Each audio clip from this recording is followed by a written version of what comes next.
আকাশবাণী খবর পড়ছি রঞ্জনা চৌধুরী। বিশেষ খবর। ভোটমুখী 4 রাজ্য ও একটি কেন্দ্রশাসিত অঞ্চলে বিধানসভা নির্বাচনে প্রচার তুঙ্গে। প্রধানমন্ত্রী নরেন্দ্র মোদী বলেছেন, মধ্যপ্রাচ্যে বসবাসকারী ভারতীয়দের নিরাপত্তা তাঁর সরকারের সর্বোচ্চ অগ্রাধিকার। লোকসভায় বিরোধী দলনেতা কংগ্রেসের রাহুল গান্ধী আজ আলাপ্পুঝায় বলেছেন, ইউডিএফ কেরালামে প্রকৃত পরিবর্তন আনতে প্রস্তুত। পুদুচেরিতে বিজেপির নির্বাচনী দায়িত্বপ্রাপ্ত কেন্দ্রীয় মন্ত্রী ড মনসুখ মান্ডাভিয়া বলেছেন, সরকার বিজেপির উন্নয়ন কর্মসূচির পক্ষে জনগণের সমর্থন রয়েছে। পেট্রোলিয়াম ও প্রাকৃতিক গ্যাস মন্ত্রক জানিয়েছে, সরকার দেশে পেট্রোল, ডিজেল এবং এলপিজি সরবরাহ ঠিক রাখার জন্য সব রকম প্রচেষ্টা চালাচ্ছে। দাদরা ও নগর হাভেলির দাদরা এলাকায় একটি গ্যাস সিলিন্ডারের গুদামে ভয়াবহ বিস্ফোরণে 4 জন নিহত ও 4 জন আহত হয়েছেন। আইপিএল ক্রিকেটে দিল্লির অরুণ জেটলি স্টেডিয়ামে মুম্বাই ইন্ডিয়ান্স দিল্লি ক্যাপিটালসের সামনে জয়ের জন্য 163 রানের লক্ষ্যমাত্রা রেখেছে। অপর ম্যাচে আহমেদাবাদের নরেন্দ্র মোদী স্টেডিয়ামে গুজরাট টাইটান্স রাজস্থান রয়্যালসের মুখোমুখি হয়েছে। বিস্তারিত খবর। 4টি রাজ্য ও একটি কেন্দ্রশাসিত অঞ্চলে বিধানসভা নির্বাচনকে ঘিরে জোরদার প্রচার চলছে। বিশিষ্ট রাজনৈতিক দলের নেতারা গুরুত্বপূর্ণ নির্বাচনী ক্ষেত্রগুলিতে নির্বাচনী প্রচারে অংশ নিচ্ছেন। প্রধানমন্ত্রী নরেন্দ্র মোদী বলেছেন, ভারতীয়দের বিশেষ করে মধ্যপ্রাচ্যে থাকা কেরালামের বাসিন্দাদের নিরাপত্তা তাঁর সরকারের সর্বোচ্চ অগ্রাধিকার। এনডিএর নির্বাচনী প্রচারে আজ থিরুভাল্লা একটি জনসভায় তিনি একথা বলেন। শ্রী মোদী বলেন, উপসাগরীয় দেশগুলির সঙ্গে সরকারের দৃঢ় সম্পর্ক এই কঠিন সময়ে সেখানকার ভারতীয়দের রক্ষা করতে সাহায্য করছে। गल्फ कंट्रीज के नेताओं से मैं लगातार संपर्क में हूं। वहां की सरकारों से हम लगातार बात कर रहे हैं। मैं आप सभी परिजनों को आश्वस्त करता हूं, आपके परिवारजन भले ही आपसे दूर हो, लेकिन वो अकेले नहीं है। भारत सरकार इन देशों में रह रहे हर भारतीय के साथ है। তিনি আরও বলেন যে কেরালা এক ঐতিহাসিক পরিবর্তনের জন্য প্রস্তুত এবং এনডিএর প্রতি জনগণের অগাধ আস্থা রয়েছে। তিনি বলেন, নারী ক্ষমতায়ন এনডিএর অগ্রাধিকার। শ্রী মোদী এলডিএফ এবং ইউডিএফ এর সমালোচনা করে অভিযোগ করেন যে উভয় জোটই দীর্ঘদিন ধরে কেরালামকে অবহেলা করেছে এবং বলেন, তার সরকারের অধীনে কেরালাম আগের সময়ের তুলনায় 5 গুণ বেশি তহবিল পেয়েছে। থিরুভাল্লা পাবলিক স্টেডিয়ামের এই অনুষ্ঠানে এনডিএ প্রার্থী ও প্রবীণ নেতারা উপস্থিত ছিলেন। আজ সন্ধ্যায় শ্রী মোদী তিরুবনন্তপুরমে একটি রোড শোতেও অংশ নেবেন। লোকসভার বিরোধী দলনেতা কংগ্রেসের রাহুল গান্ধী আজ আলাপ্পুঝায় বলেছেন যে ইউডিএফ কেরলে প্রকৃত পরিবর্তন আনতে প্রস্তুত। তিনি এলডিএফ এবং এনডিএ উভয়ের সমালোচনা করে বলেন, বিধানসভা নির্বাচনের পর শাসক দল এলডিএফ তার প্রাসঙ্গিকতা হারাবে। তিনি আজ ইদুক্কি এবং এর্নাকুলাম জেলায় ইউডিএফ এর নির্বাচনী সভায় ভাষণ দেন। সিপিআইএম এর সাধারণ সম্পাদক এম এ বেবি এবং পলিটব্যুরো সদস্য সুভাষিনী আলী বিভিন্ন নির্বাচনী এলাকায় এলডিএফ এর পক্ষে প্রচার চালান। শ্রী বেবি বলেন, এলডিএফ বিভিন্ন ক্ষেত্রে কেরালামকে এগিয়ে নিয়ে গেছে এবং সিপিআইএম তোষণের রাজনীতি করে না, বরং সংখ্যালঘুদের অধিকারের পক্ষে দৃঢ়ভাবে দাঁড়ায়।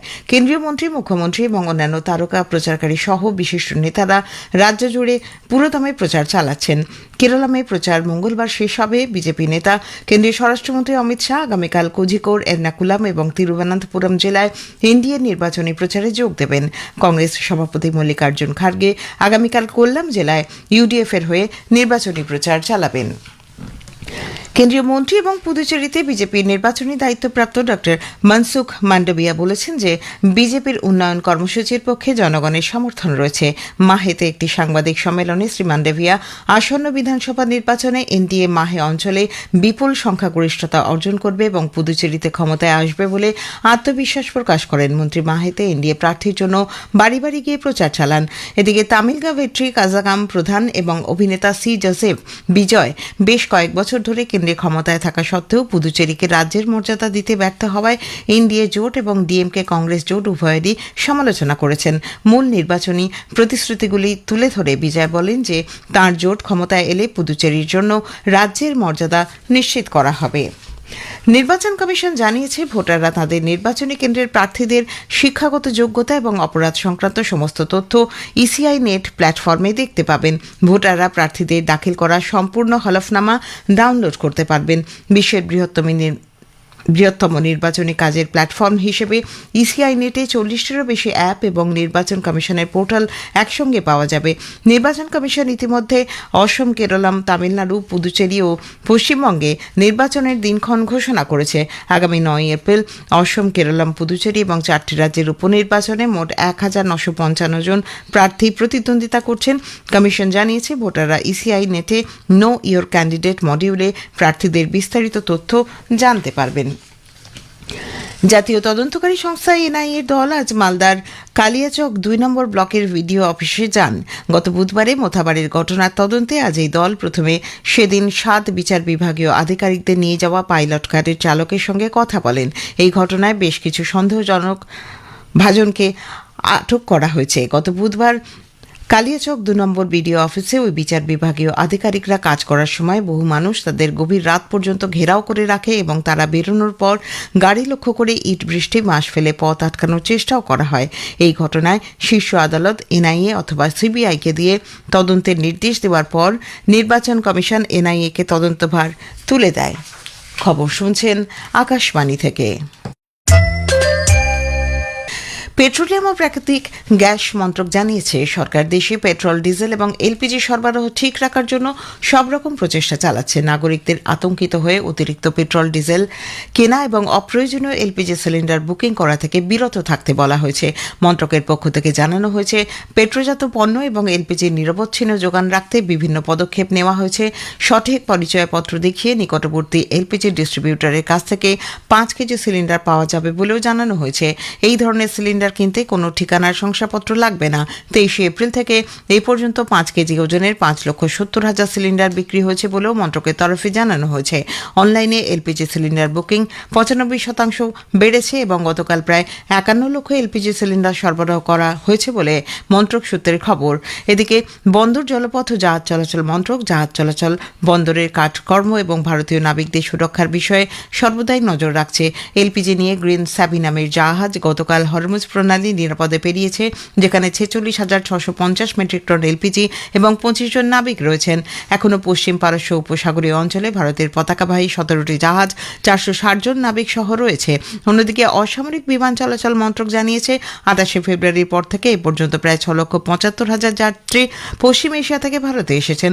আবুধাবিতে একটি আক্রমণের ঘটনায় 5 ভারতীয় নাগরিক আহত হয়েছেন। এদের মধ্যে 4 জনকে চিকিৎসার পর ছেড়ে দেওয়া হয়েছে, একজন হাসপাতালে চিকিৎসাধীন। Export promotion council for medical devices ইপিসিএমডির কার্যনির্বাহী পরিচালক প্রবীণ কুমার মিত্তল আজ বিভিন্ন ধরনের পেট্রোপণ্যের উপর সীমা শুল্ক ছাড় দেওয়ার সরকারি সিদ্ধান্তকে স্বাগত জানিয়েছেন। আকাশবাণী সংবাদকে দেওয়া এক বিশেষ সাক্ষাৎকারে শ্রী মিত্তাল বলেন, এই সিদ্ধান্তের ফলে সরাসরি মুদ্রাস্ফীতির চাপ কমবে এবং পশ্চিম এশিয়ার চলতি সংঘাতের প্রেক্ষিতে সরবরাহে বিঘ্নের সমাধান হবে। हमारी जो कस्टम ड्यूटी की थी उनको हटाने से जो रॉ मटेरियल है वो कॉस्ट भी हमारे जो मैन्युफैक्चरर्स हैं वो मैनेज कर पाएंगे और हमारी कॉस्ट को हम एड्रेस कर पाएंगे ताकि हमारे पैसे ना बढ़े और ओवरऑल हेल्थ केयर की जो कॉस्ट है वो भी ना बढ़े आम आदमी के लिए। রেলমন্ত্রী অশ্বিনী বৈষ্ণব বলেছেন, ভারতীয় রেল সারা বছর ধরে প্রতিদিন প্রায় 25,000 ট্রেন চালাচ্ছে। এর ফলে দেশজুড়ে যোগাযোগ ব্যবস্থায় পরিবর্তন এসেছে। এক সোশ্যাল মিডিয়া পোস্টে শ্রী বৈষ্ণব বলেছেন, গত অর্থবর্ষে ভারতীয় রেলের যুগান্তকারী অগ্রগতি হয়েছে। তিনি মালবাহী ও যাত্রী পরিবহনের ক্ষেত্রে রেকর্ড পরিমাণ সাফল্য, বন্দে ভারত পরিষেবার সম্প্রসারণ, সুরক্ষার উন্নতি এবং স্টেশন ও টার্মিনালের পরিকাঠামো শক্তিশালী করার মতো বিষয়গুলি তুলে ধরেছেন।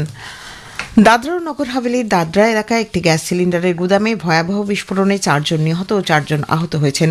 আজ ভোরে নাইট্রোজেন ও অক্সিজেন সিলিন্ডারের ওই গুদামে এই বিস্ফোরণ ঘটে। আকাশবাণীর সংবাদদাতা জানিয়েছেন, উদ্ধারকারী দল এবং শীর্ষ আধিকারিকরা তৎপরতার সঙ্গে উদ্ধার কাজ শুরু করেন। আহত 8 জনকে নিকটবর্তী হাসপাতালে নিয়ে যাওয়া হয়, সেখানে চিকিৎসাধীন অবস্থায় 4 জন মারা যান। আইপিএল ক্রিকেটে মুম্বাই ইন্ডিয়ান্স দিল্লি ক্যাপিটালসের সামনে 163 রানের লক্ষ্য রেখেছে। জবাবে ব্যাট করতে নেবে দিল্লির অরুণ জেটলি স্টেডিয়ামে। সর্বশেষ পাওয়া খবর অনুযায়ী দিল্লি ক্যাপিটালস 18 ওভারে 4 উইকেটে 164 রান করেছে। অন্য ম্যাচে আজ একটু আগে আহমেদাবাদের নরেন্দ্র মোদী স্টেডিয়ামে গুজরাট টাইটান্স রাজস্থান রয়্যালসের মুখোমুখি হয়েছে। শেষ করার আগে বিশেষ বিশেষ খবর আর একবার। ভোটমুখী 4 রাজ্য, একটি কেন্দ্রশাসিত অঞ্চলে বিধানসভা নির্বাচনে প্রচার তুঙ্গে। প্রধানমন্ত্রী নরেন্দ্র মোদী বলেছেন, মধ্যপ্রাচ্যে বসবাসকারী ভারতীয়দের নিরাপত্তা তাঁর সরকারের সর্বোচ্চ অগ্রাধিকার। খবর শেষ হল। স্থানীয় সংবাদ 7:50 মিনিটে।